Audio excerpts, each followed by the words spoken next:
laawol kisal ko laawol peewal e ɓantal. musidɓe julɓe tedduɓe, ara yiɗe yetta Allah subhanahu wa ta'ala, kanko woni fuɗɗuɗo tagu makko ngu tagi ɓe timmini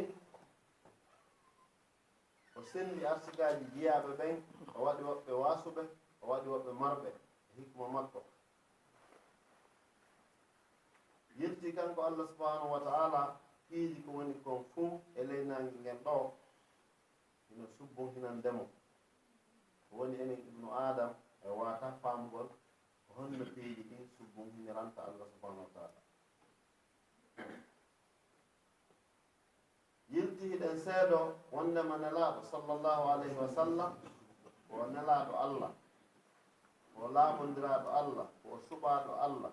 siko makko ala e tagore ndek Allah nulimo yurmede fi meɗen e hujja e hoore meɗen kadi. hay goto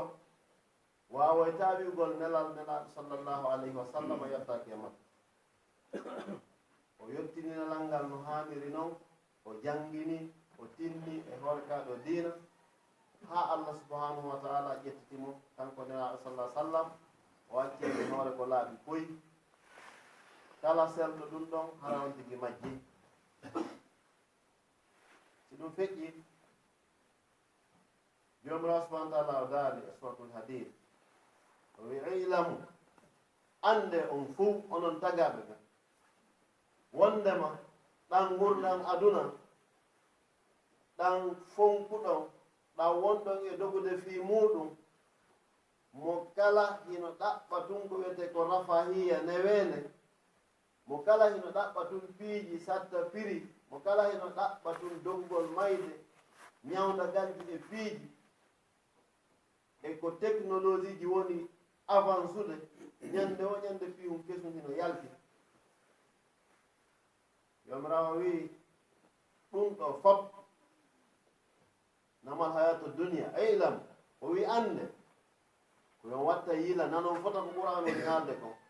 wondema alhayatu dunia gurnan adna nane fota no ɗan foti fodde ɗan fop Allah hawtidiri. o addi e laama e alif ton o waɗi marifa,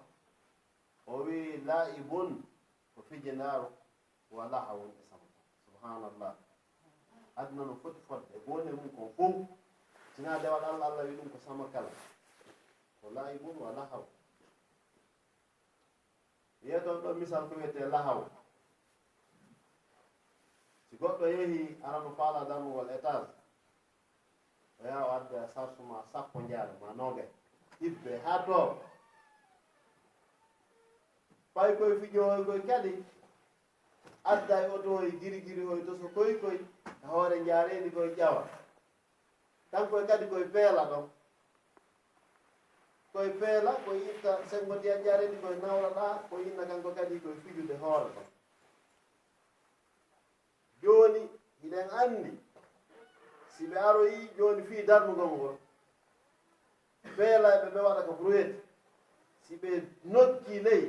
ko ƴettay kala ko baykum ɗum jindinno kon e nder ko fof woni iwde nde wota andi baykum kañum ko hoore mawɗe jaare goɗɗo woni jindude.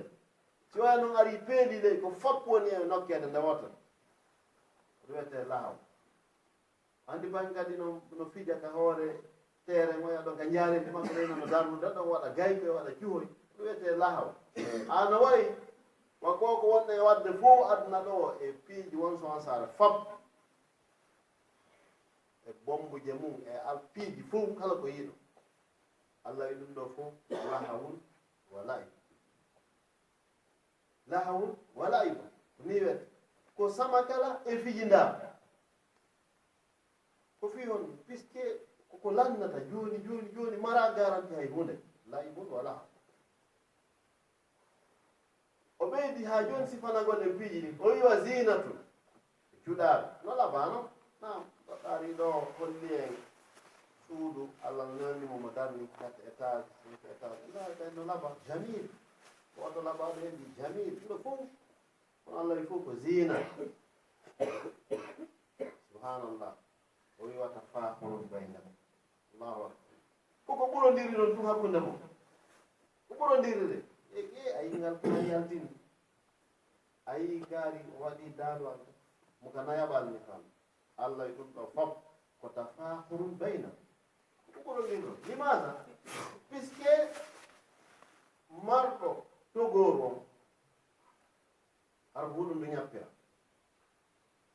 e marɗo mo 15 étage o ɓe fab ko beccal gotal ɓe wallinta ka leydi oɗa marɗo étage mo 15 étage ko fanɗi o himo mari ɓuri chambre temet mo togor on nokku ngotu kanko e guerto ko fof oni walde kono ɓe fof ko beccal gotal waldo yaa beccal gotal wallahi si ɗum feƴƴi oto ko paradowal ngal naɓi konko ɗum 250 kadi naɓat yimɓe nayo on tuhiɗe ɓurdi doole lasli on ɗon ko honɗum ko tafahuru ɗon ko maayi e kaari non ɗum o feƴƴiɗen joni ko jandeɗen bammugal pinere ɗi bammugal pinere ɗum ɗo fuu kala kon ko ɓurodirte ɗum fuu allah hawtindiri wi ɗum noon tafahuru wiɓe ko ɓurodirɗo التفاخر يعني من فاخر يتفاخر فخرا الفخر ko bungoji mantorɗo tafahur allah ko ɓurodiridam fet na pas plus baynakum hakkude mon kadi o hattal ɗon o wi kadi wa takathurun baynakum fil amwal wal awlad e ɓurodirgol hakkude mon kadi alhamdulillahi barki waɗi buy heɓi ɓe sappo worɓe alhamdulillah jawdi o heɓike buy subhanallah ɗum ɗo fuu allah wi ko ɓurodiri ɗon tum fi tewi e karno maɓɓe fil haqiqa ɓeydata hunde si kulol allah ala ɓuytata hunde si tawi kulol allah ngol tigi tigi on heɓi ɓiɓɓe woodi wooɗa jawdi woodi wooda ɗum ɗo jomiraɗo subhanahu wa taala hawtindiri o adorani o wi ko laibun wa lahaw o watti ɗon zina o watti ɗon tafakurum baynakum o yilti o wi wa takasurun fil amwal wal awlad ɓurodirgol jawde ɓiɓɓe o addi misal o wi ɗum no wayi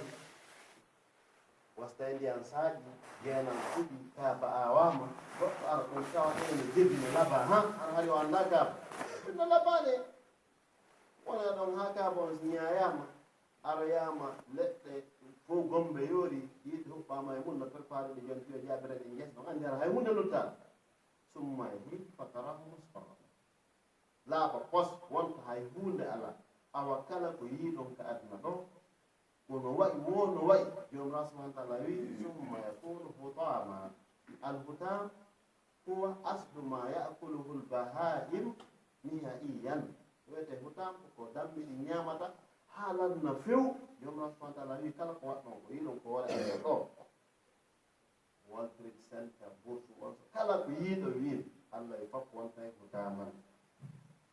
hutam lanna few mehe few ko hulɓini kon noon ko honno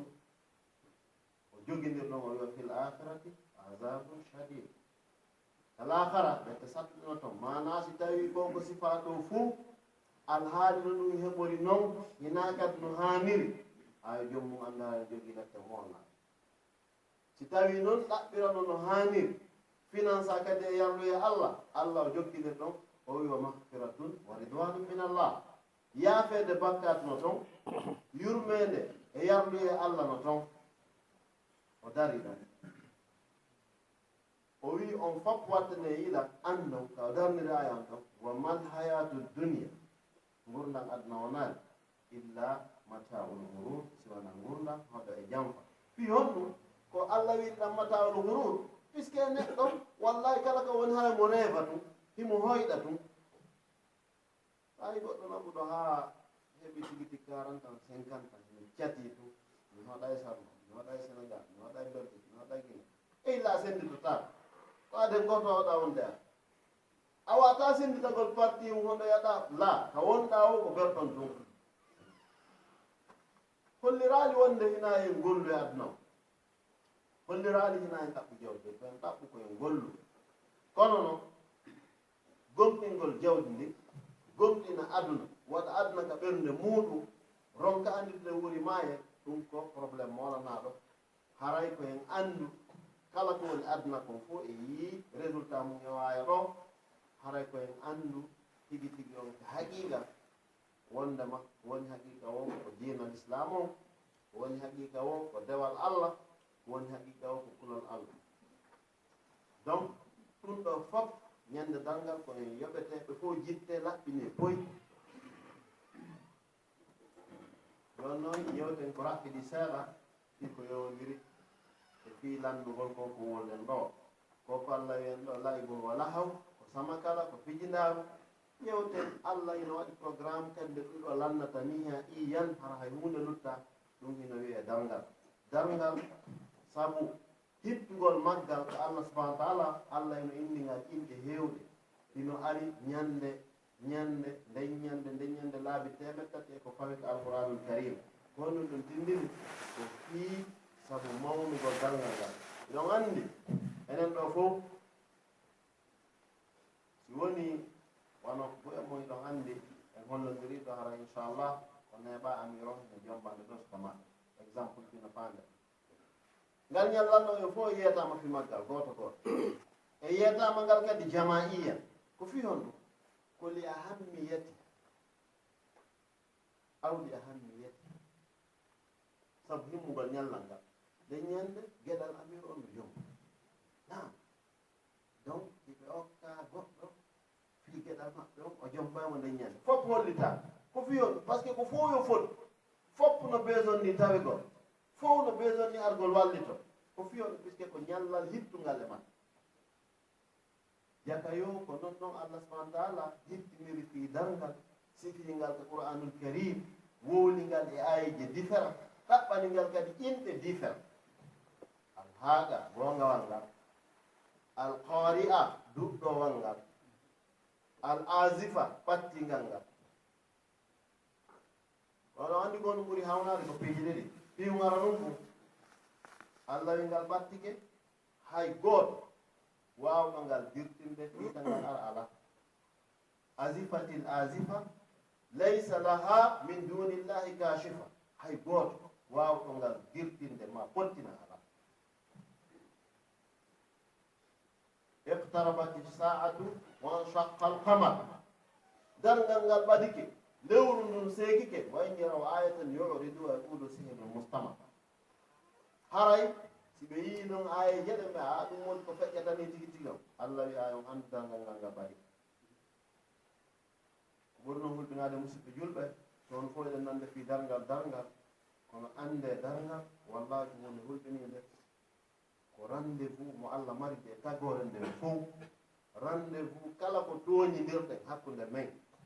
kala ko annduɗon e meeɗi ñaawde kala ko annduɗon e meeɗi regilgol ɗo regila fof allah wi ko kamum hakimin kala ko allah ñaawi ko fof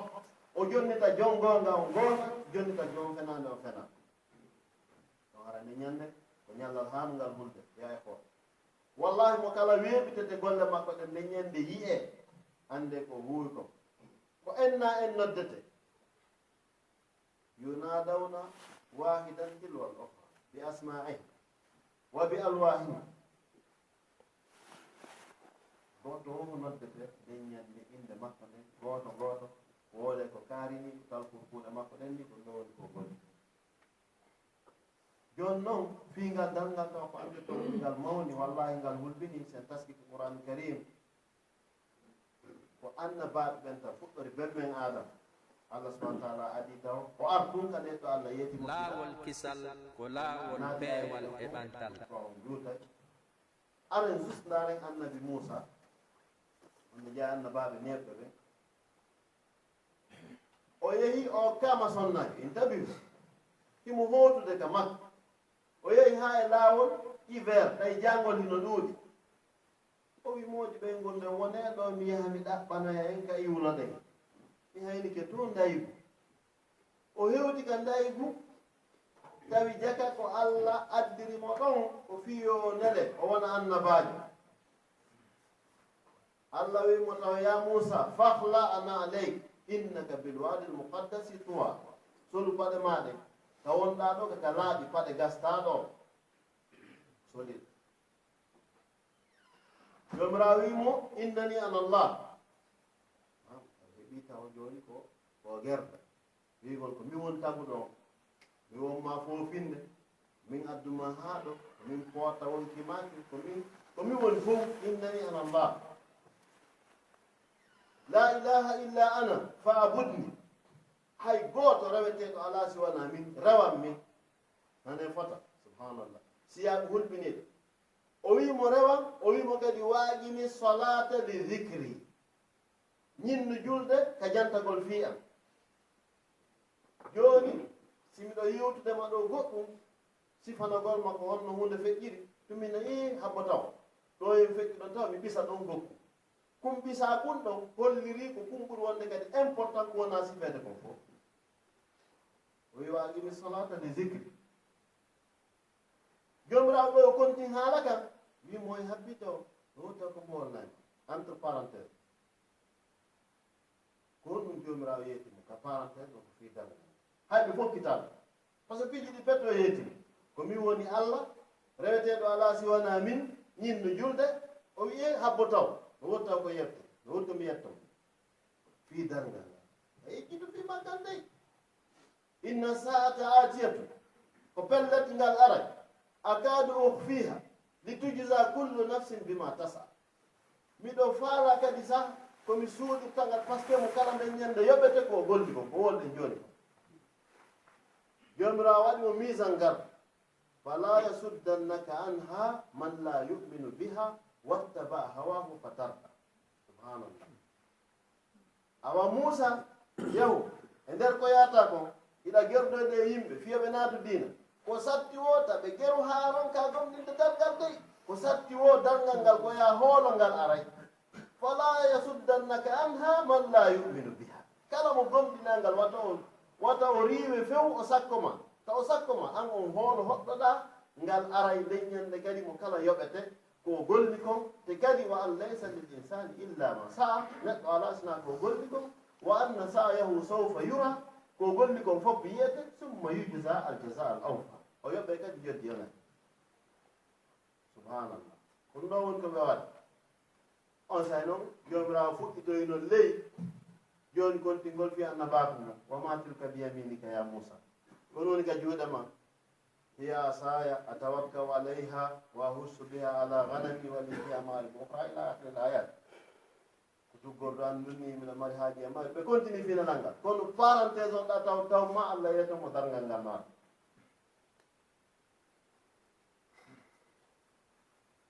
Allah subhanahu wa ta'ala o yeeti enen dagorne fof ya ayuha nnas ittaqu rabbakum hule Allah ɗon kadi yo wona en fi julɗe ma piiji ɗin fof gonno o wi inna zalzalata saati shay'un azim dillande dal ngal ko hunde monanan sabu noon ñande nde ari tashal kullu murdiatin amma arda'at kala nde ñande muyninowel ngel wedditoto ngel muynta ngel liɓa to wata daw kulla zati himlen hamlaha kala ko wonno reedu hayso nde ñande reedi firtoto wa tara nnasa sukara wa ma hum bi sukara ayya yimɓe ɓe fona sula hara ɓe sula yaafe ko sattende nden yo weeɓite kala ko meɗɗa bonnude fof ɓen anndi ɗo hayso goɗɗo heɗo e police aɗa bonni ɗo piwtus mum hara ɗa huuli ɓaawa hoygoye toon wata annda ta noon fere ɗa Allah kala ko bonnuɗa kon fof addete nde ñande tagidira ɗo wowle gootum gootum hay hunde diwetake mawi tarannasa sukara wa mahum bi sukara walakinna azaballahi sadid ɓe wawi suluɓe kono ko honɗum waɗi ko lette Allah ɗen sat ɗum donc fil haqiqa haray ɗum ɗo yoni ko hollera hen wonde dargal ngal ngal habba ko arowal min watta ila kadi waɗen ngal ka hoore men won waɗanten fi dalngal ka hoore men permetta en ngulgol Allah e rekkilgol e piiji ɗi en waɗa e doyi hay sen jogii jawde en wattana yila sen jogii otoje en wattana yila sen mari cellal e watta en andat ɗo fof lannay ɗum ɗo fof kam fuɗɗori ko Allah wi fof ko laybun wala hawa fof ko sama kam joni noon darngal ngal daragol maggal no mari façon ɗiɗi darngal mawgal ngal e dawngal tuskal ngal darngal mawgal ko honɗum ko ñande aduna o fof landinde woto ɗum ko wiyete ko darngal mawgal ngal amma darngal tosokal ngal nelaɗo sallllahu alih wa sallam ɓe maaki kullu man mata faqad qamat qiyamatuhu kala mayɗo haray ɗalngal makko ngal dari karamo goɓe goo firayɓe ɓe wi wondema isa samsu kuwirat ko woni ɗum ñande nangen ɓawli siko ka dalngal mawgal wonɗen haalude ko ngeeɗo nge ɓawlay lumiére on itte fes nden anndi ɗon si lumiére on ɗon ala gurdan ala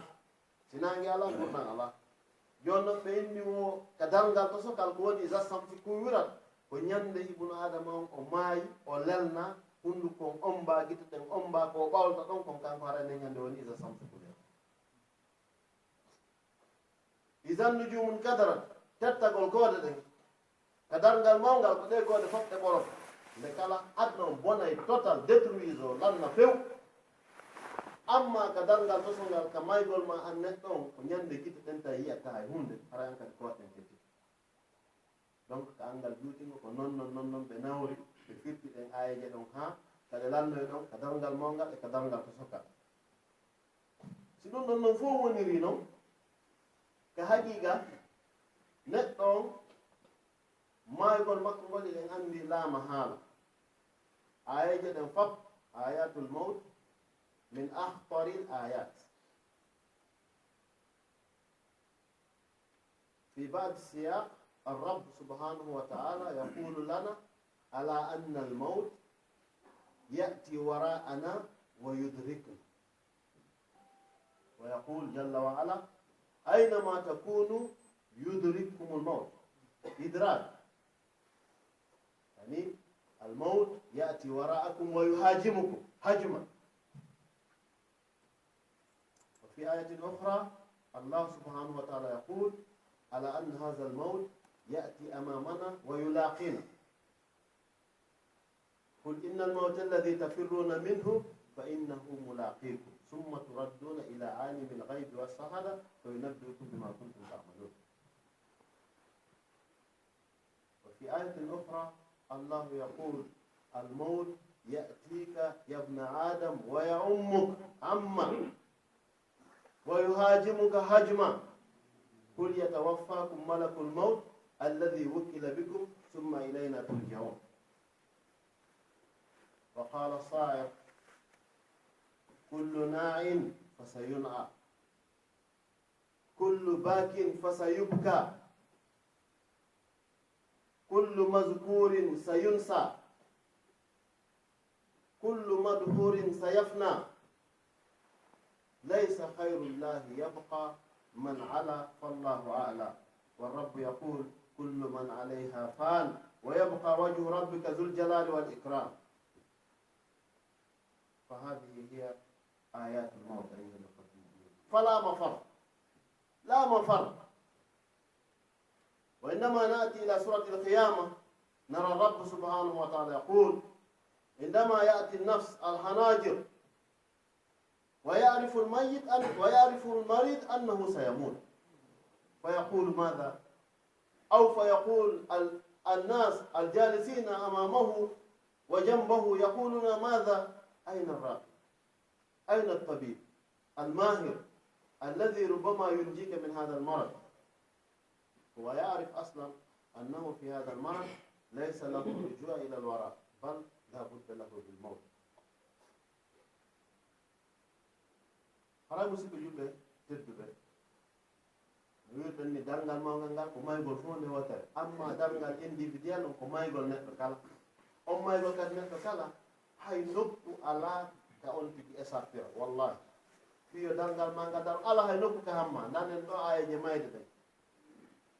jomirawo wi mayde nden hinde iwtiri ɓaawo hinde jogii vitesse haa ɗon gasɗa hinde dogude hiɗa dogude amaraka hamma aynama takunu yudrikkumul mawt ka wonɗo o mayde nde hewtoto al idrak ko iwrgol ɓaawo kapite o gasa goɗɗo miijo a maɗa e vitesse molanaɗo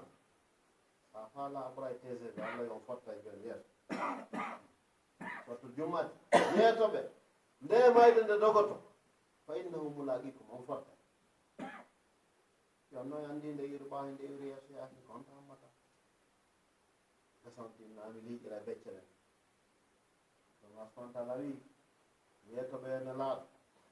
yatawaffakum malakul maut malaika mayde o huuɓay on alladi wukkila bikum ko on woni halfinaaɗo fi ɓorgol mana ruhuji mon ɗi o huuɓay on o nanga on o jogito on taw hay nokko alaka hammo subhanallah yimo o wi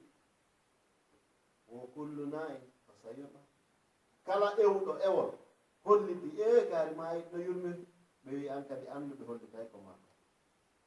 wo kullu nayi fa sayuna kala hollituɗo fatunde an kadi ko ma ko hollititeya kullu bakin fa sayubka kala wulluɗo fi ko kaari maayi ko an kadi ɓe wullata allahu akbar wo kullu mazkurin kala ko andita mémorise amanita sayunsa hejjitete kullu madhurin al ibtihar marugol kala ko mara sayafna lannay laysa khayrullah yabqa hay hunde luttata ko adna ɗo sina allah man ala on noon townitiiɗo hoolori jawdi ma hoolori kala ko hoɗotte fallahu ala allah ɓurma toon par ce que ko ɗo accayahiya yamra yeetine satu rahman kullu man alayha fan kala ko woni hoon leydi lanna donc haɗi waɗen ɓe fof lanna wallahi hay hunde luttata donc haray kala ko woni e hoon leydi ɗin ɗon koko lannata hay hunde luttata ɓe nganndi annabi Sulaiman tawno makko hari hendu ndun ndu gollitir yomra subhanahu wa ta'ala wi wuduha shahrun wa rawahuha shahr ndu yaray ni dawngol lewru ndu artugol ngol lewru woɓɓe wi o yimɓe ɓen hari kala neon naɗo ampoto ndu yaha ina wawi gonginde ɗum ɗon à 100% e yi avion jeɗe kono woni ko hendu ɗum wonde nabdoya on tuma kadi ko sifa noon allah subahana taala sifaran en ala kulli hal allah sifani ke fewnanno Souleymane hendu ndu yahayno lewru ndu arta lewru tafsira e ɓeɓen no woodi piiji ɓuy fimu enen gon ɗum faalɗen ɗaɓɓitugol ton ko gooto e ministre ɓe annabi Souleymane alayhi salam hari ɓe wiwo annabi Souleymane ajara ilu itto wonki jon hay arani ko makko ɓe yi ñande ɗo kanko e ministre jo makko goy ɓe jooɗoɗi ɗum ajara naati ko forme neɗɗo o naati ɓawa naati on tuma o nanguinargol ministre jom sohlu fof o ndaaro e ɓe yewti ko ɓe yewta kon o yeey on tumanti ministre jo wi annabi Souleymane o koɗoma hanotaɗoen nde hen annabi Souleymane ma mi raɓɓini to tunki son ɓawi ɓagto moodi ko woni ndaarale ko woni ajara oni he awa joni luɓan hendu ndum mi waɗa saare ɗo tan wara nani luɓan hendu ɗum annabi Souleymane o wiyawa arjan o wari annabi Souleymane jonni mo hendu ɗum o yeehi e riwayaji ɗo ɓe wi ko siin hakkirat ɗo no ɗum o yehi siin ɓaawa hewti ton o udditi suudu ka o werna ɗon o naati tum o wawi ajarano dari ɗon heesi woni insamen ajara arte ka annabi Souleymane ɗinnoni annabi Souleymane ina ɗa ñande o ministre jan ɗo o yiwo koɗango harno dardemo donc tiitigui ko darɗamo ko ngulno moƴƴo ajara en naam no woniri allah yurnumo yaafa par ce que mi ittino wonti makko annabi Souleymane yurno en naam mi ittino o wi nde ñande ɗa ndi kon monnomo daarinde o wi ko monnomo daarinde puisque liste ɓe mi duwa ittugol wonki kin e nder semaine ɗon hari mo tawa ɓe mi duwa ittugol wonkiji mum e nder on semaine ɗon tawimo toon joni noon kami jonna programme ittogol wonki makko kin ton ko siin mbiɗa anndi nde o maraga beddi ko honno mi miiji o hultoroyta toon min kono leɓanɓe anndi rendez-vous ji allah ɗin tultata min fotte ɗon mi hewtu tun ka rendez-vous e leer netta o hewtimi wari koyen anndu laama farra min al mawt aslan e wawa ɗuggol mayde wallahi hay nokku wawata few tagon tigi ese ɗum noon hara koyen fof e yamude kuugol ko moƴƴi inchallah watta mi yila hande darngal ko daroto mayde nden e wawa hay hunde fi mayre ko ma maaye waɗen doyhulen Allah ɓen ko Allah subhanahu wa ta'ala woni okkorde ko wonan en ko rewren Allah aqulu qawli hadha wa astaghfirullah lakum wa lakum wa lisa'iril muslimin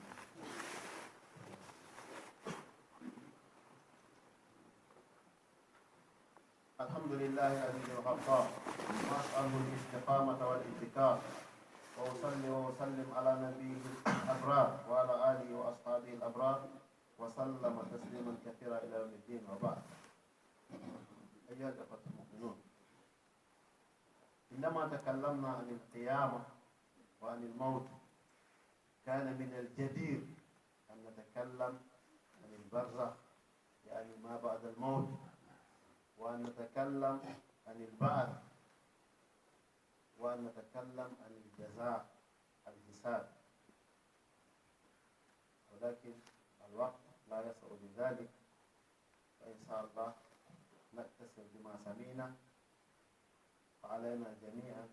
أن نتقي الله سبحانه وتعالى وأن نستعد للقاء الله سبحانه وتعالى، وأن نعرف أنه في هذا الدنيا لا بد من الانتقال، وأن الإنسان كما قلت آنفا ليس له إلا ما سعى، وأن سعيه سوف يرى.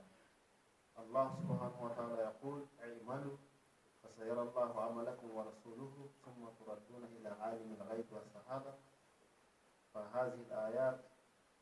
وأصباحها تدل أيها الأخوة المؤمنون على أن لا بد للإنسان المسلم العاقل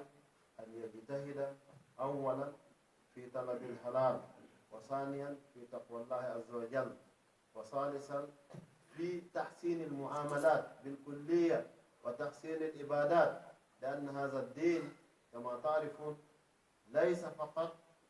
العبادات، بل هناك العقائد والمعاملات والعبادات وغير ذلك. فعلى الإنسان المسلم العاقل أن يستعد للقاء ربه سبحانه وتعالى قبل فوات الأوان. أنا مسلم يقول تدري إنه إنه يهودي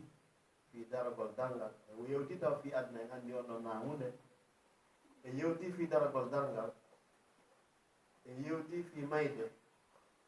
وهانو في بيد لبن وجوك كندل قدام وولا كاتشون تيجي ماي كوي سيكون البرزخ بدبرو كان كون ونيرتا سيدو يوتاما كونتينن يوتي في كوي سيكون النسور أوي البعث في أمتنا إمتا بنقول كون ونيرتا يوتي نكاد في الحساب calcule gongo e andi jom Allah taala no yewte fi dum fo lette gabru no wodi don tigi yimbe kadi e on tigi dar don ta avant o buusude ko landete da kon ka hadith dum non fo fekki e wala woni non kadi kan joddi on tigi ma won ashabul yamin ma ashabus simal en andi jonnitira tal pour kuude ga nyaamo ko on to yaata jonnitira tal pour kuude ka nano ko tiide fo de manno ko detaji aayeji ko qur'an fi yewtano en do taskoto de wallahi on hara waktu on yontaadu haray ko wiyeten juste e wattan yila fulen Allah tigi tigi on ande ko hulgol Allah ngol ko ɗum woni ko dandata jippitagol ngol ko ɗum woni ko nafata anden toujours waɗen ka yeeso men mayde nden ɗo nde wawi arde a tuumo wallahi anden koko wonne ɗaɓɓude fof geren ɗaɓɓiren halalgo dagori fof en landete wallahi hay hunde Allah accata tal kurkude ndu ko la yughadiru saghiratan wala kabira ndu accata hayƴi donc haɗa wattane yila ina ko hutuba toon ɗe wadde inchallah haray oɗaɗi wiɗon fayama fala lmustahi wa ribha abdin qad wuqi o wi malal wodani on hulɗo Allah malal wodani on dandaɗo su al hisabil mubiqi battane mana hasbore bonde faya hasarata man baha e perdi wonande on ƴagguɗo wa man ta'adda wa taha e perdi wonande on bewɗo wa shabba niranil waha o hubbi yiite probléme fi matmain aw matmain o e nder raaku e fiitu ɗaɓɓugol geɓe o wi on o perdi o wi fayaman alayhi muttaka fayi Allah holonteɗo gad zada ma bi min wajal kulol ngol ɓe yiɗike en sabu koko minani ɗo koko wala ɗo ɓeydinan ɓurgol Allah limak tarahtu min zalal sabu boneji ɗin wanno feƴƴuɗi ɗin mi annditiɗi fi umar yalmo ba yeeyi e gurdama feƴƴuɗa fahfir li abdil mujtarim yaafo jiyaɗo ma waɗɗo boneji haronki o warham bukahul munsajib Allah yaafoɗa gonɗi makko ɗi o woni annditide ɗin ka nder ɓernde ko bonni kon fa anta awla man rahim ɓaw woni ɓurɗo handude e yaafagol wa hayru madu'umin du'i ɓaw woni ɓurɗo moƴƴude e ko torete jaabina kon aqulu qawli hadha wa astaghfirullah li wa lakum اللهم لا تفرق هذا الدم المبارك الا بذنب محفوظ امين وعمل وسعي متقبل مبرور آمين. اللهم انا نسالك الهدى والتقى والعفاف والغنى آمين. اللهم انا نعوذ بك من ان نغتال من تحتنا آمين. اللهم انا نعوذ بك منك لا نحصي ثناء عليك انت كما اثنيت على نفسك آمين. اللهم انا نسالك الهدى والتقى والعفاف والغنى برحمتك يا ارحم الراحمين. اللهم اقسم لنا من خشيتك ما تحول به بيننا وبين معاصيك ومن طاعتك ما تبلغنا به جنتك ومن اليقين ما تحول به علينا مصائب الدنيا ومتنا اللهم بأسمائنا وأبصارنا وقواتنا أبدا ما أبقيتنا. إليك يا رب فأنت الحاكم العالم الشكوى وأنت الذي تدري السرائر والنجوى. سألتك بالكتب الذي منك أنزلت وبالمرسلين المنقذين من البلوى أن تجمعنا جميعا في مسجد بلال هنا مع السعداء الملتقى يا أرحم الراحمين يا رب العالمين. إنك على كل شيء قدير وبالإجابة جدير. اللهم فحقق لنا هذه المنية وأنلنا هذه البخية. اللهم اجعل كل هذا الأمر خالصة لك يا رب. اللهم لا تشارك فيه أحدا سواك. إنك على كل شيء قدير وبالإجابة جدير. وصل اللهم وسلم وبارك على سيدنا محمد وعلى آله وأصحابه ومن تبعهم بإحسان إلى يوم الدين. صلوا وسلموا على من أمرتم بالصلاة عليه. اللهم صل وسلم وبارك على سيدنا محمد وعلى آله وأصحابه ومن تبعهم بإحسان إلى يوم الدين. سبحان ربك رب العزة عما يصفون وسلام على المرسلين والحمد لله رب العالمين. لا والكسل كلا والبي والإبانتل